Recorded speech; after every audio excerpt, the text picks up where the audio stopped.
Okay, I have a question. How should people refer to larger women? Do you call them larger women? Do you want to be called big?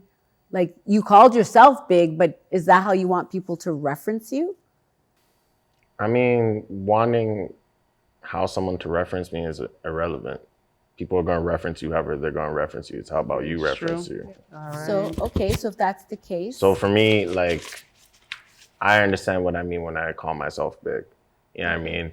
Some people, they're okay with calling themselves fat, and other people calling themselves fat because they have that understanding. You know what I mean? Yeah, like Fat Amy in my favorite show. You know what I mean? Like some people are cool with That that. was You know, it's awesome. all about your story and, like I said, how you reference you. If you reference you as fat, but you're okay with that, then someone calling you fat, whether they mean it maliciously or not, doesn't bother you. Exactly. So you've learned to use the word to empower yourself. Exactly. Is that the same with you, Lynette? Yeah, honestly, like within my household, I will call myself fat or refer to myself as fat with my children, but I have to teach him, my son in particular, because he'll use it, try and call me fat because he knows in his school community that's an insult.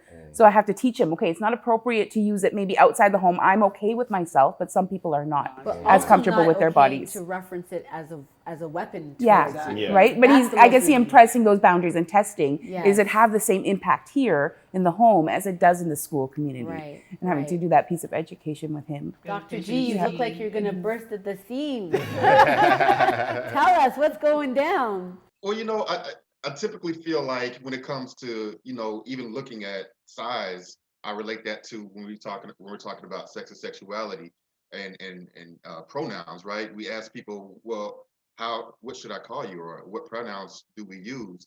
Yeah. I typically relate that to even with the size as well. You know, we just use the ask model. Just ask them. And if you simply just get so nervous or so uncomfortable with asking people if you can't engage, try the best to read the room. You know, see how positive people are around our family members and friends that are bigger or plus size or whatever they want to call it, and see what terms they're using. Jump in there, use those terms, and try to stay away from those generalized things, because generalized society terms will get your ass in trouble real quick. This is very, very true. So with that knowing, what do you want people to understand about who you are as a plus size, fluffy, large, big person? You got more to offer. I think Big Lou is putting out a call for any women that are looking. Are you looking right now, Big Lou? I ain't looking, but I'll take offers. I'm always hungry. You're always hungry. Oh man, that's a really interesting choice of words. Anyway, Robert, what do you think? To be honest, for me, it's kind of different, I would say, because my weight has always fluctuated. There was one point I was like 185 pounds. Another point I was like 220, like I'm currently 225 now. A couple months ago, I was 240. You know what I mean? So it's just my weight I could not even begin to label myself like, you know, either fluffy, skinny, or anything like that, because it feels like I'm always in transformation every time. You know what I mean? Do you know what's driving your transformation? Because I feel like the experience is so different for men who are larger than for women who are larger.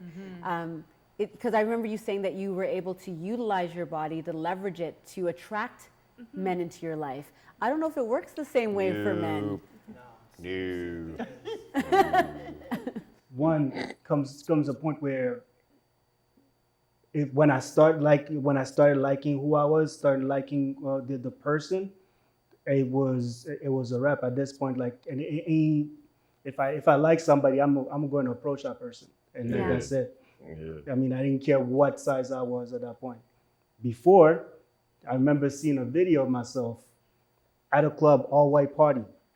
I didn't think I was that big, but I saw the video and I'm like, Who the ass is that? I saw that and I'm like, yo, like, I saw a Simpsons character. I was like, yo, like a whole pair and everything. Oh my goodness. No, the camera makes you bigger, man. The camera. Well, there's an exercise that Alicia Keys has going around where she wants women to look at themselves in the mirror, preferably naked, and kind of like have it as a meditation that they do for 21 days and just observe. And do you endorse this? I do. I believe every mirror work, everyone is either you want to be naked or eye contact in the mirrors. I think it's just you facing yourself.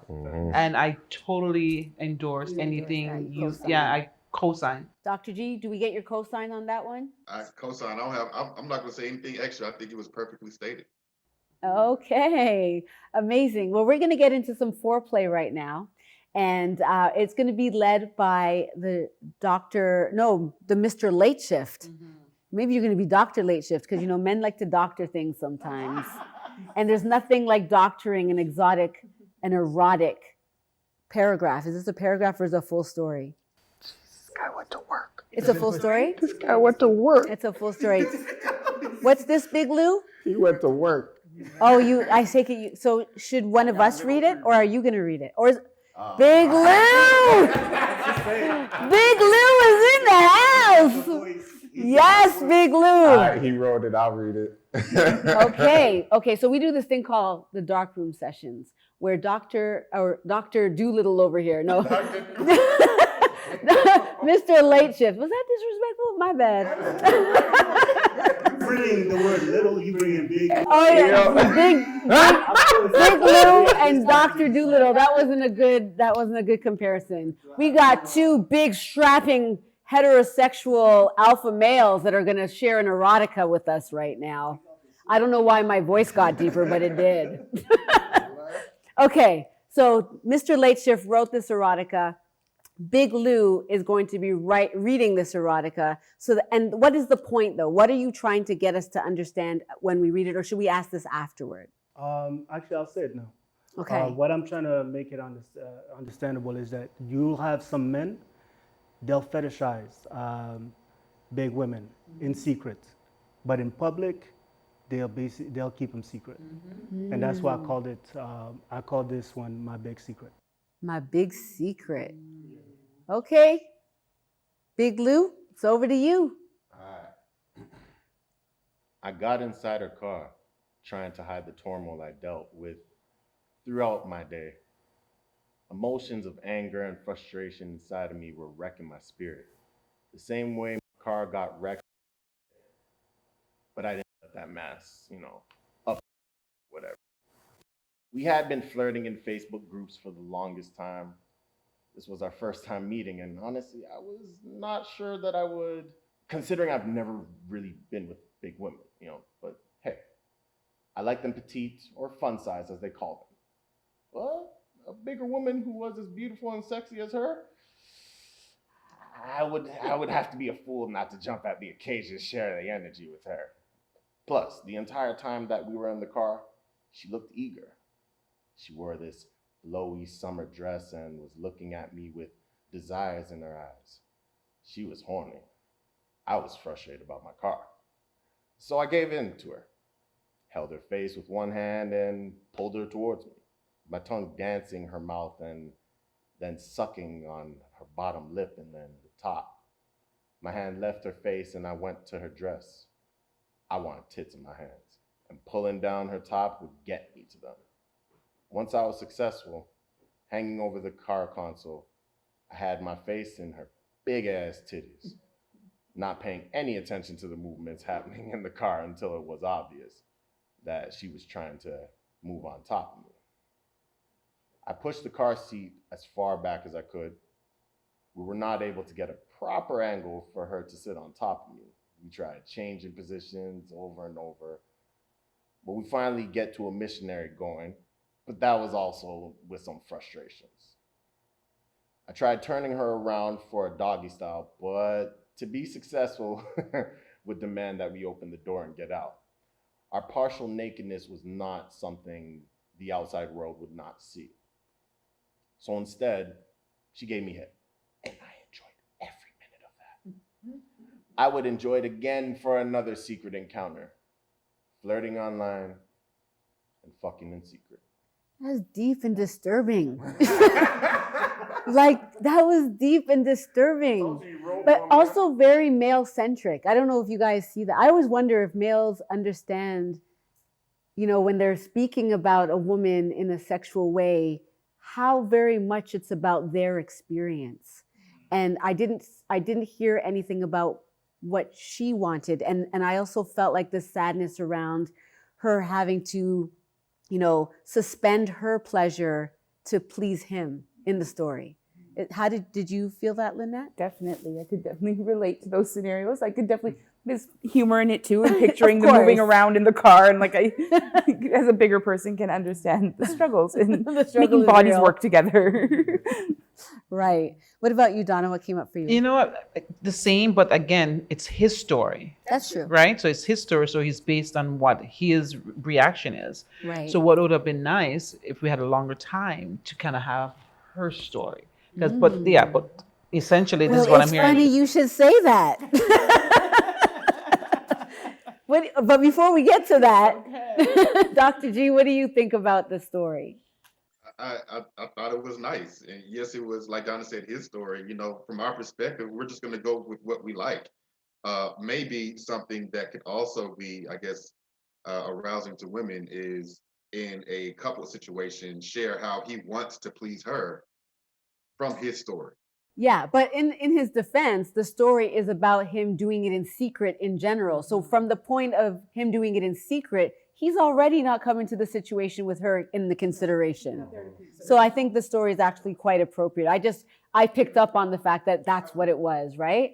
But to bring it back now to, it would be nice to hear the woman's perspective, her perspective. I've asked for Mr. Late Shift to kind of give us an exercise where we can situate ourselves in the story. Elizabeth Gilbert often references something called the hero's journey. And it's this idea of placing yourself as hero and heroine in the story of your situation. So I think about myself as a central being and how much I was taught about myself through men and never really getting to discover myself on my own. And I think that there's a power in being able to articulate it in writing in this way where I could put myself in the story of a sexual experience where I'm winning, right? It's not just his perspective, it's our experience, right? So Mr. Malolo, Mr. Late Shift, what can we do? What's the first thing in approaching how to do an erotica story with you as heroine or hero? I would say first, you want to define the protagonist. You want to define the hero. So I have to define myself. Define yourself. That's the hard part, guys. Wait, we need to break right there. Donna, Dr. G, help me. Well, that's the hardest part with sex in general is people don't know how to define themselves and define their own version of pleasure. If we did, a lot of these issues that we're having would be a lot less, would be decreased. But in society, we're struggling to find our own pleasure and identify with our sexual selves. And, you know, that is what I would assume is probably easier for the writer, for our resident author, but it's just hard for people in general to identify their pleasure in sexual selves. So yeah, I can see that as a struggle for sure. Yes, especially if thoughts are our memories. If we're made up of our memories and what we think about is because we've had experiences prior to this, I have to learn a new language to be able to articulate a new version of myself. My imagination has to be able to function. Where do we grab inspiration to stimulate our imagination in order to envision something different about ourselves? You got to remember the times when basically where you were your most sexy, where you felt like, you know, you got to remember your wins in the bedroom. Remember the times where, you know, you felt like, you know, I was the man, or you felt like, you know, I was that chick. You know what I mean? Yes. Remembering those times, and now you can remembering the feeling you had at that moment. Right. Now you can actually go ahead and start defining that character.